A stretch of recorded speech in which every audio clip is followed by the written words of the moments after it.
नमस्कार दोस्तों, आप सभी का स्वागत है एक बार फिर से हमारे लूसेंट अड्डा पर। जैसा आप सभी को पता है, कल हमने लूसेंट का पूरा बौद्ध धर्म से पूरे हिस्ट्री थ्योरी पढ़ा था।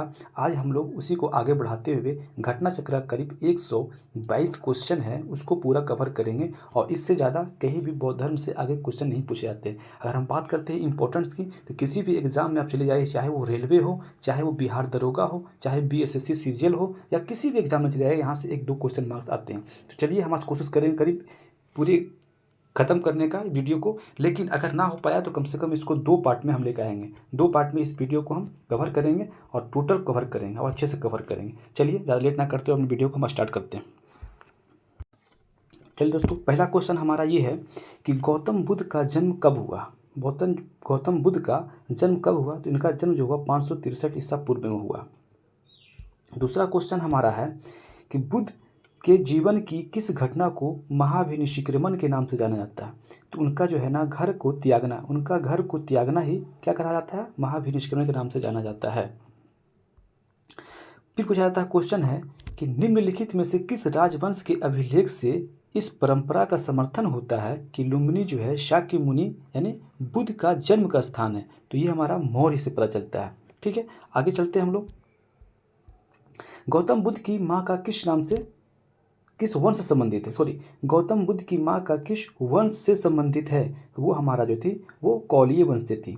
ठीक है, आगे है बुद्ध का जन्म कहाँ हुआ था? इसमें से लिखा हुआ है वैशाली, लुम्बिनी, पाटलिपुत्र या कपिलवस्तु। इसका लुम्बिनी हुआ। लुम्बिनी कहाँ है? नेपाल में है। कहाँ है? नेपाल में है। ठीक है, आगे बढ़ते हैं हम लोग।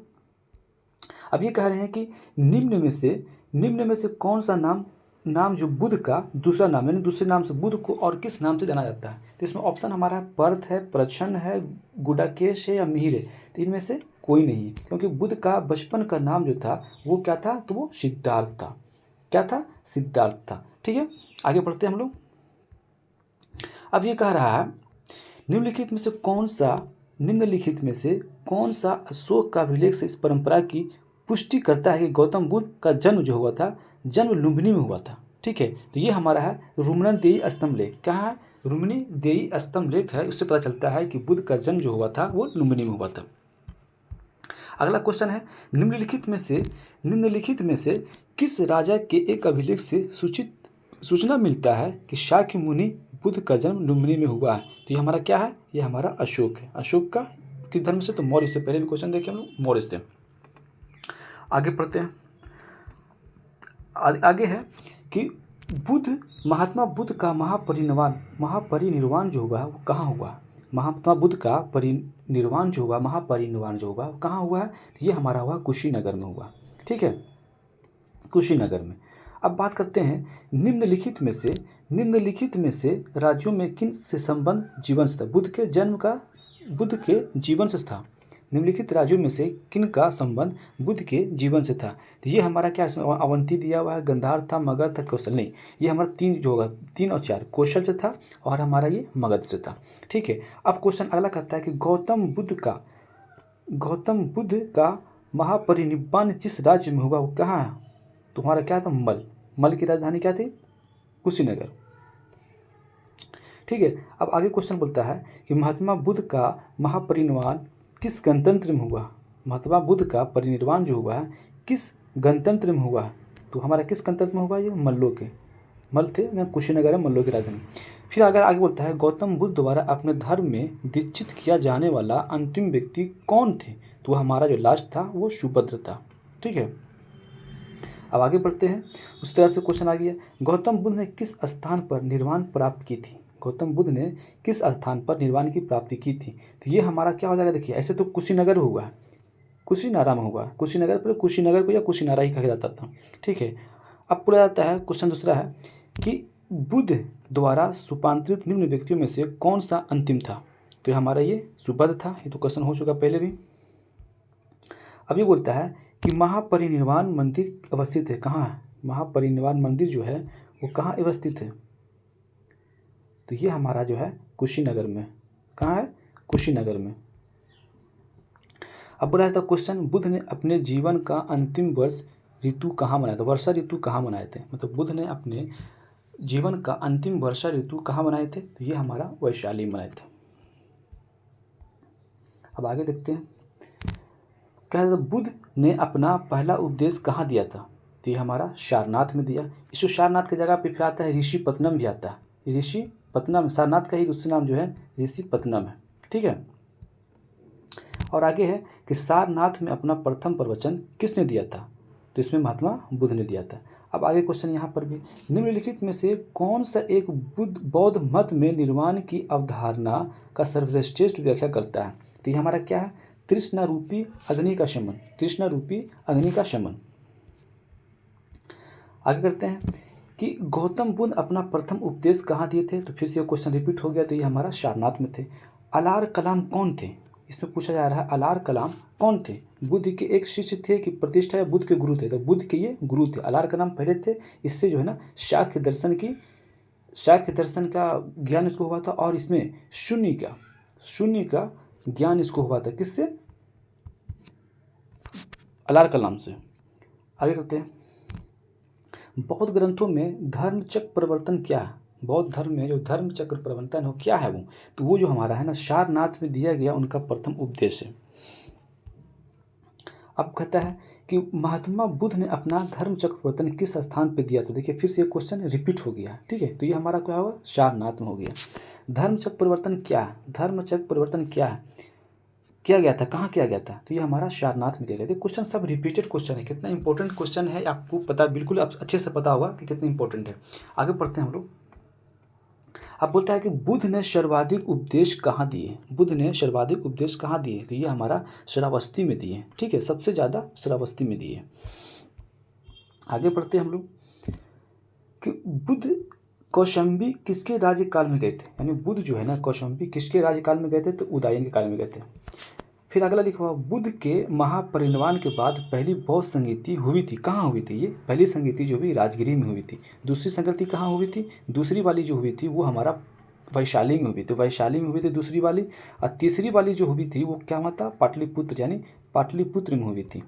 चौथी कहाँ हुई थी? चौथी जो हमारा हुई थी वो हमारा हुआ था कुंडलवन कश्मीर में हुआ था। ठीक है। ठीक है। और पहले वाला में कौन थे? देखिए रूट कर लीजिए। पहले वाले में कौन थे हमारे? पहले वाले में तो काला अशोक थे। सॉरी, पहले वाले में जो हमारे अजात शत्रु थे। अजात शत्रु थे पहले वाले अजात शत्रु थे। दूसरे वाले में कौन थे? काला अशोक थे। काला अशोक। और तीसरे वाले में कौन थे? अशोक थे। और चौथी वाले में जो कनिष्क थे। ठीक है। ये क्लियर हो गया। चलिए अब आगे देखते हैं। आगे क्वेश्चन हमारा है कि बुद्ध के मृत्यु के पश्चात प्रथम बौद्ध संगीति का रचना किसने की थी? ये हमारा महाकश्यप द्वारा किया गया था।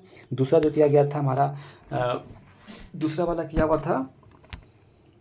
दूसरा वाला हमारा किया था शबाकामी। तीसरे वाला मोगलीपुत्तिस्त और तीसरा वाला अश्वघोष किए थे। ठीक है। क्लियर है।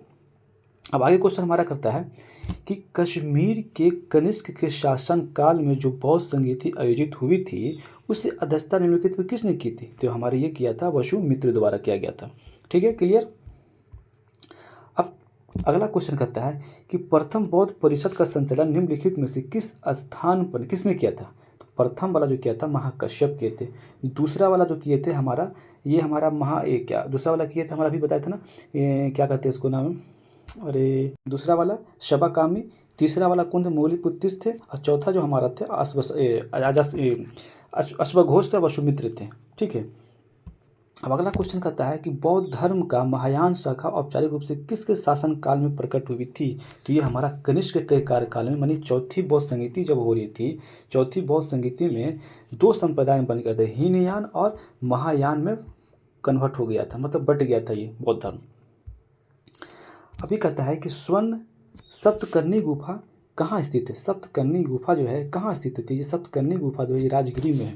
कनिष्क के शासन काल में बौद्ध सभा किस नगर में आयोजित हुई थी? तो ये हमारा कश्मीर में हुई थी। ठीक है।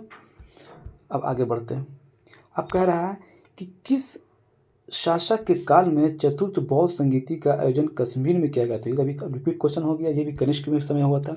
अब निम्नलिखित में से 4 स्थान हुए बौद्ध संगीति का सही कलाक्रम क्या है? तो सबसे पहले कहाँ हुआ? सबसे पहले राजगिरी में हुआ है। दूसरा जो हुआ हमारा हुआ है वैशाली में हुआ है। तीसरा हमारा जो हुआ है पाटलिपुत्र में हुआ। चौथा जो कुंडलवन में हुआ। तो इसका आंसर जो हो जाएगा 2143। ठीक है। अब कहता है कि चतुर्थ बौद्ध संगीति परिषद हुई थी, कहाँ हुई थी? तो ये हमारा कनिष्क के शासनकाल में हुई थी, कहाँ? जम्मू कश्मीर में हुई थी। आगे पढ़ते हैं हम लोग। द्वितीय बौद्ध समिति का आयोजन कहाँ हुआ था? तो द्वितीय बौद्ध समिति का पता ही आपको, पहला हुआ था राजगिरी में, दूसरा वैशाली में, तीसरा पाटलिपुत्र में, चौथा वाराणसी, चौथा जो हमारा हुआ था कुंडलगढ़ कश्मीर में हुआ था। अब क्वेश्चन अगला है कि निम्नलिखित में से पर विचार कीजिए। बुद्ध में देवतावार रोपण, बुद्ध के पथ पर चलना, मूर्ति उपासना का अनुष्ठान, क्या है? उपमें से कौन सी विशेषता महायान बौद्ध की मत उत्तर है? तो हमारा इसका आंसर हो जाएगा डी, 1 2 3 सब सही। अब फिर से एक क्वेश्चन पूछा गया, प्रथम बौद्ध संगीति का आयोजन कहाँ हुआ था? प्रथम बौद्ध संगीति का किसको पता है? अच्छी तरीके से पता है कि प्रथम बौद्ध संगीति का अध्यक्ष जो था हमारा महाकश्यप थे और किसके शासन में? तो अजातशत्रु कार्यकाल में हुआ था। ठीक है, अब आगे क्वेश्चन देखते हैं। निम्नलिखित में से किस शासक को द्वितीय बौद्ध सभा का आयोजन किया गया था? द्वितीय बौद्ध सभा का किस में किया गया था? तो हमारा काला अशोक में। पहला अजातशत्रु, तीसरा अशोक और चौथा जो कनिष्क के कार्यकाल में। देखिए ये सब जो बार बार रिपीट कर रहा हूँ उसके पीछे भी कारण है कि आपको याद हो जाएगा। ठीक है, अब इसे मिलान करने के लिए ऑप्शन दिया हुआ क्वेश्चन हमारा मिलान करने के लिए कि जन्म का किस से? जन्म का जो है ना हमारा जन्म का हो गया हमारा, तो हमारा जन्म किससे से है? जन्म का बात अगर करते हैं तो हमारा ये हो गया, जन्म का प्रतीक है कमल, और प्रथम प्रवचन जो होता है वो धर्मचक्र परिवर्तन है। महाबोधि क्या है? ये हमारा जो है ना बोधि वृक्ष है, और गृह त्याग जो हमारा वो घोड़ा का है। ठीक है, तो इसका आंसर हमारा हो जाएगा डी। आगे बढ़ते हैं, फिर से क्वेश्चन रिपीटेड है। अब आगे बढ़ते हैं। महात्मा बुद्ध ने क्या लिखा? महात्मा बुद्ध के संबंध में निम्नलिखित कथनों पर विचार कीजिए। उनका जन्म कपिलावस्तु में हुआ था। उन्होंने बौद्ध ज्ञान प्राप्त की थी। उन्होंने वैदिक धर्म को अस्वीकार किया था, ये सही है। ये सही है, वैदिक धर्म को अस्वीकार कर दिया था, ये सही है। उन्होंने आर्य सत्य का प्रचार किया था, ये भी सही है। तो ये हमारा आंसर हो जाएगा डी। भारतीय कला में बुद्ध के जीवन की किस घटना को चित्रण मृग शहीद चक्र द्वारा हुआ है? तो ये हमारा प्रथम उपदेश से हुआ है। ठीक है, अब ये पूछ रहा है कि बोध गया महाबोधि मंदिर बनाया गया था जहाँ बुद्ध द्वारा गौतम बुद्ध का ज्ञान की प्राप्ति हुई थी, इसलिए वहाँ पर महाबोधि मंदिर बनाई गई। अब निम्नलिखित में से बुद्ध के जीवन काल का सही संघ प्रमुख होता है कौन है? देवदत्त। ठीक है, बोध गया में बोधि वृक्ष अपने वंश की किस पीढ़ी का? ये क्वेश्चन बार बार पूछा जाता है। तो ये पंचम पीढ़ी का जो बोधि वृक्ष है वो किस पीढ़ी का है? तो वो पंचम पीढ़ी का यानी 5वीं पीढ़ी का। गौतम बुद्ध ने अपनी मृत्यु के उपरांत बौद्ध संघ के नेतृत्व के लिए निम्नलिखित में किसे नामित किया था? तो वो हमारा उसमें से कोई नहीं होगा, क्योंकि ना होने का कारण ही, तो इसका आंसर हो जाएगा डी। ठीक है, आगे कहता है कि निम्नलिखित में से कौन सा बुद्ध पवित्र स्थल निरंजना नदी पर स्थित है? तो ये हमारा जो है ना निरंजना नदी किस पे है? ये बोध गया में है। इसको हम लोग फाल्गु नदी के, निरंजना नदी को ही हम लोग फाल्गु नदी के नाम से जाने जाते थे। ठीक है,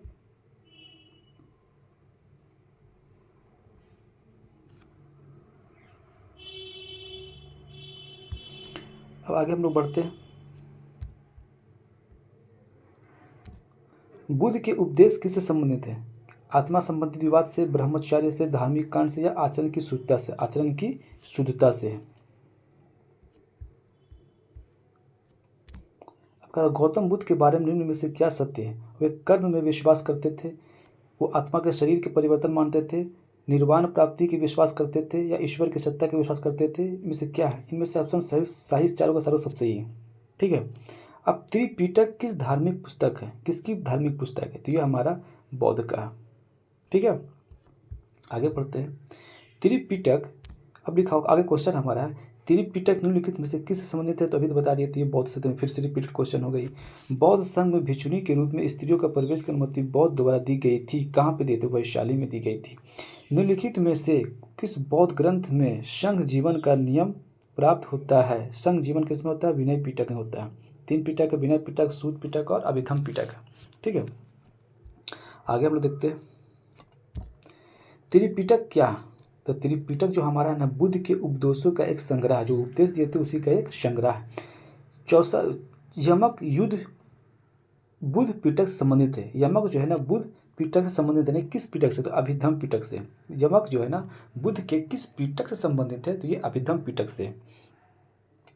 आगे क्वेश्चन हमारा है कि त्रिपिटक ग्रंथ किस धर्म से संबंधित है? तो ये हमारा बौद्ध से है। निम्नलिखित में से बौद्ध साहित्य में महात्मा बुद्ध को नैतिक एवं सिद्धांत संबंधित प्रचलन संकलित किया गया है? तो ये हमारा सूत पिटक में किया गया है। बुद्ध धर्म के त्रिरत्न क्या है?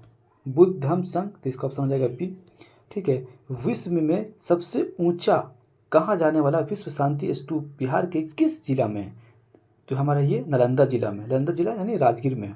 ठीक है, राजगीर में नालंदा पड़ता है, राजगीर ही नालंदा में पड़ता है, क्योंकि नालंदा जिला बोल रहा है। जिला नालंदा जिला बोलेगा तो यहाँ नालंदा हो जाएगा। अगर किस विश्व शांति स्तूप अगर किस जगह पर ही है तो ये राजगीर आंसर हो जाएगा इसका। अभी का ये कहता है कि प्राचीन भारत के बौद्ध मठों में पवरन नामक समारोह आयोजित किया जाता था। पवरन नामक आयोजित किया जाता था, तो ये कहाँ पे किया जाता था? वर्षा ऋतु के दौरान मठों के प्रवास के समय भिक्षुओं के द्वारा किए गए अपराधों के स्वीकारोक्ति के अवसर पर होता था। क्या? पवरन नामक समारोह होता था। अब कहता है क्वेश्चन कि बुद्ध की 80 फीट बड़ी प्रतिमा जो बोध गया में निर्मित है की गई थी, किसने किया था? ये हमारे जापानियों द्वारा किया गया था। क्वेश्चन हमारा है सर्वप्रथम स्तूप शब्द कहाँ से मिला? तो सबसे पहले स्तूप शब्द जो हमें ऋग्वेद से मिला है। अशोकाराम बिहार निम्नलिखित में से किस स्थान पर स्थित है? तो ये हमारा जो पड़ता है अशोकाराम जो होता है हमारा ये पाटलिपुत्र में, पाटलिपुत्रा में।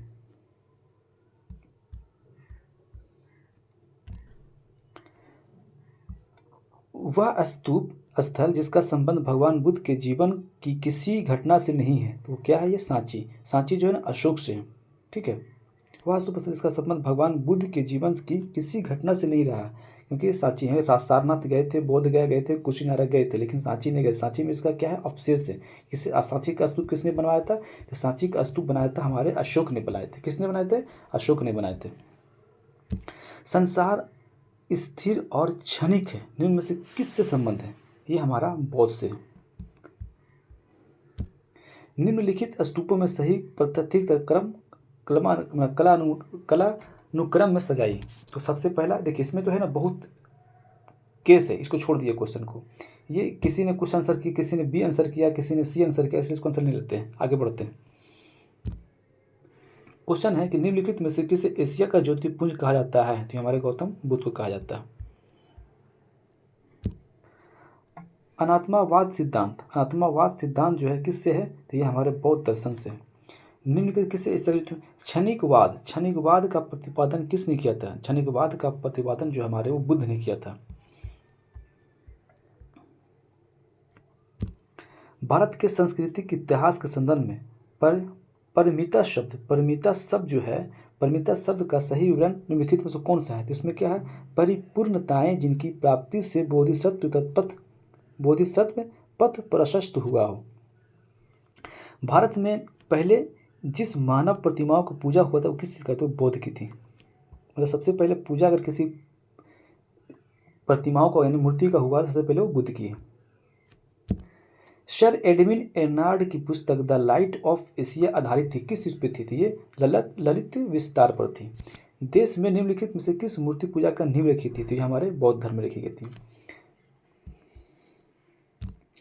बौद्ध धर्म के महायान और हीनयान संप्रदाय में सर्वाधिक मौलिक अंतर निम्नलिखित में से कौन सा है? तो इसमें देवी देवताओं की पूजा से मौलिक संबंध है। मतलब हीनयान और महायान में जो अगर देखा जाए मौलिक अंतर है तो वो हमारा देवी देवताओं की पूजा पर है।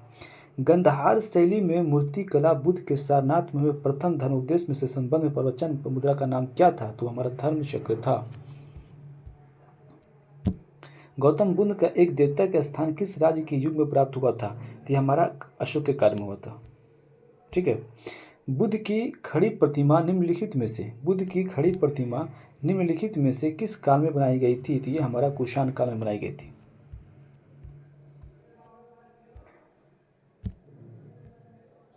सारनाथ की भूमि स्पर्श मुद्रा वाली बुद्ध प्रतिमा निम्नलिखित किसमें है? तो ये हमारा गुप्त काल से है। सारनाथ की भूमि स्पर्श मुद्रा वाली बुद्ध प्रतिमा कलांकित है किसमें? गुप्त काल में। बुद्ध के प्राचीनतम प्रतिमा किस शैली में प्राप्त की गई है? तो ये हमारा गई हुई है उसमें से कोई ना से अधिक है। भारत के सांस्कृतिक इतिहास निम्नलिखित युग पर विचार कीजिए। क्या है? पहला परिव्राजक परित्यागी, क्या इन उपयुक्त में से कौन सी सुमेलित है? इसमें से हमारा बी हो जाएगा। 1 और 3 जो है सुमेलित है। परिव्राजक मतलब परित्यागी वह भ्रमणकारी होता है, और श्रमण का मतलब उच्च पद प्राप्त पुजारी श्रमण कराते थे। निम्नलिखित में से कौन से शासक ने बौद्धत्म के विस्तार में योगदान नहीं दिया था? तो इसमें है पुष्यमित्र शुंग ने दिया था, क्योंकि कनिष्क थे, हर्षवर्धन भी थे और अशोक भी थे। इसमें पुष्यमित्र शुंग नहीं थे। अब यहाँ भूमि स्पर्श मुद्रा की सारनाथ बुद्ध मूर्ति का संबंधित किससे है? तो ये हमारा गुप्त काल से है। अभी ये रिपीटेड क्वेश्चन हो गए फिर से।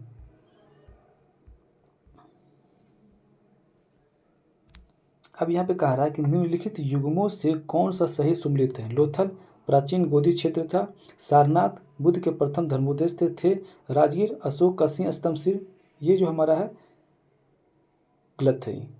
नालंदा बौद्ध अधिगम का महापीठ सही है, यानी 1 सही है, 2 सही है और 4 सही है।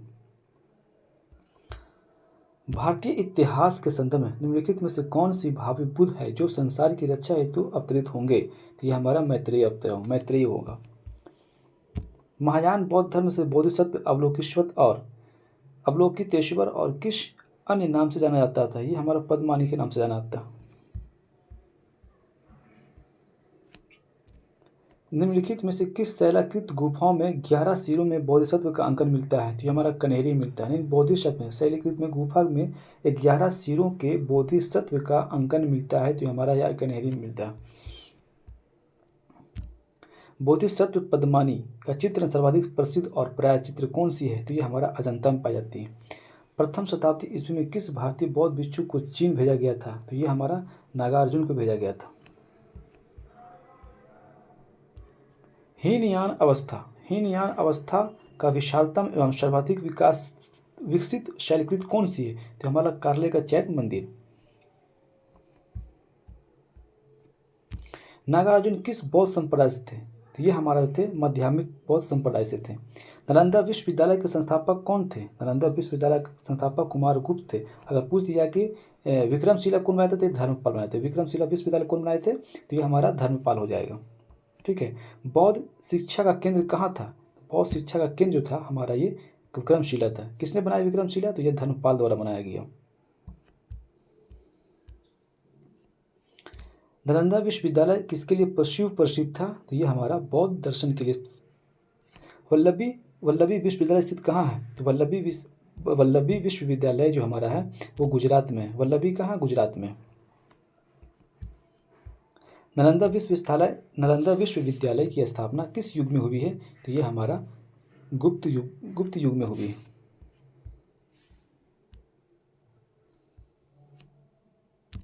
अब नालंदा महाविहार किसके लिए विख्यात है? ये हमारा जो है ना महावीर ने पाली अनुसंधान संस्थान के लिए नालंदा विहार जो है ना वो बहुत विख्यात था। अब अगला है कि निम्नलिखित में से कौन सी बात बौद्ध धर्म तथा जैन धर्म के समान है? तो दोनों जो है ना वो आत्मा के दमन करता है, यानी आत्मा में विश्वास नहीं करता हो। चलिए इतना ही क्वेश्चन था। आशा करते हैं आप लोग को अच्छा लगा। अगर अच्छा लगता है तो हमारे चैनल को लाइक कर लीजिएगा और सब्सक्राइब कर लीजिएगा। अब ऐसे ही हम सारे घटना चक्र क्वेश्चन जो है आप लोगों के सामने पेश करते रहेंगे। जय हिंद, जय भारत।